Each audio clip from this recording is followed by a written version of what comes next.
ايس كريم البطيخ طبعا طعمه في حتة تانية خالص. تعالى اقولك عملته ازاي، وضفت عليه مكون كمان غير من طعمه خالص. تعالى اقولك عملته ازاي. اول حاجة هجيب عندي شريحتين من البطيخ او ما يعادل يعني كوباية كبيرة كده مليانة من البطيخ. هنزل بيها في الخلاط بتاعي بالبذور عادي، مفيش اي مشكلة، انا هصفيه بعد كده. وهنزل عليهم يدوبك بنص فنجان مية بس علشان الخلاط يلف معايا.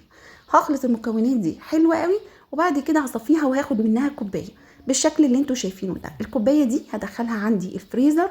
انا عايزاها تبقى داخله على التجميد، يعني لا سائله، يعني مستقعه ومش متجمده. بعد كده هجيب عندي باكت من جيلي الفراوله، هاخد باكت واحد بس من العلبه اللي معايا دي. هنزل بالباكت عندي في البوله بالشكل اللي انتوا شايفينه ده، وهنزل عليه كمان بنص كوبايه من الميه المغليه. ميه لازم تكون مغليه. هقلبه حلو جدا لغايه لما يفك معايا خالص، وكل حبيبات الجيلاتين اللي في الجيلي تبدا تفك معايا. هنزل عليه بنص كوبايه ميه ساقعه متلجه من التلاجة. لو وصلنا لغايه هنا ما ننساش ننزل في الكومنتات نصلي على الرسول عليه افضل الصلاه والسلام. نزلت بعد كده بنص كوبايه ميه بارده او ساقعه من التلاجة، وهقلب المكونات دي كده حلوه قوي، وهركنها على جنب، عايزاه يبقى بارد عندي تماما.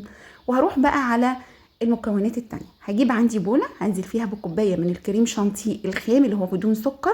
هنزل عليه بمعلقتين من السكر بودر او معلقتين سكر عاديين. وهنزل بقى بكوباية عصير البطيخ اللي انا كنت دخلها الفريزر. شايفين بدأت تتجمد معايا ازاي؟ انا عايزاها تبقى عندي بالطريقة وبالشكل ده. هنزل بيها على الكريم شانتيه، وهبدأ اخلط المكونات اللي عندي بالمضرب الكهربائي. ما عندكيش مضرب كهربائي ممكن تستخدمي المضرب اليدوي، بس هيتعبك شوية في الخلط بالشكل اللي انتوا شايفينه ده. لو عجبتك الوصفه ما تنسيش تنزلي في الكومنتات تقولي لي رايك فيها ايه، وقولي لي رايك في ايس كريم البطيخ ايه، وشوف المكون اللي احنا هنضيفه عليه كمان هيبقى يديله طعم مختلف ولا لا. مستنيه رايكم في الوصفه في التعليقات. هخلط بقى المكونات حلوه قوي لغايه ما بقى عندي بالشكل ده كده. بدا يبقى عندي بالقوام ده. هضيف عندي الجيلي اللي انا كنت ركناه على جنب خالص لما يبرد عندي تماما بقى بالشكل ده. هخلطه حلو قوي بالمضرب الكهربائي. هيبقى قوامه معايا حلو زي ما انتوا هتشوفوه دلوقتي كده. شايفين بدأت اخلطه بالشكل ده. هنا بقى حابة انك انت تعززي اللون شوية، او عايزاه لونه يبقى اغمق من كده شوية، هتضيفي عليه نقطتين من لون جل الوان صحية مصرح بيها، ما فيهاش اي مشاكل خالص. بضيف منه نقطتين زي ما انا هضيف دلوقتي كده. لو حابه اللون عندك بالشكل ده حلو قوي. هنا عندي الاضاءه مفتحه اللون، هو اللون اغمق من كده شويه كمان. بقى عندي بالقوام اللي انتوا شايفينه ده كده. انا كده بقى عندي زي الفل. حابين بقى زي ما قلت لكم تضيفوا نقطتين من اللون الغذائي ضيفي، مفيش اي مشكله خالص.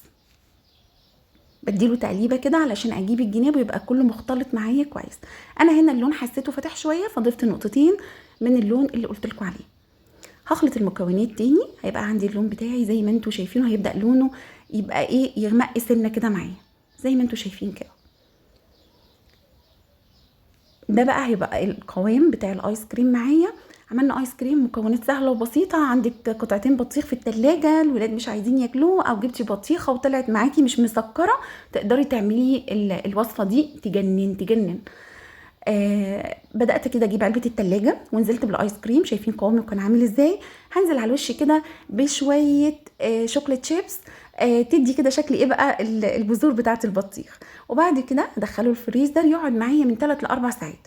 هنا بعد ما طلعته من الفريزر شايفين شكله وقوامه يجنن، حقيقي يجنن. طعمه حلو قوي، كريمي، طعمه جميل. طعم ميكس الجيلي الفراوله مع البطيخ مدي طعم حلو قوي. وعلى فكره تقدري تستخدمي جيلي بطيخ لو موجود في السوق جيلي بطيخ او عندك تقدري تستخدميه. من احلى الوصفات اللي انت ممكن تعمليها. احنا الحر ومفرهدين وعايزين اي حاجه كده تطري على قلوبنا.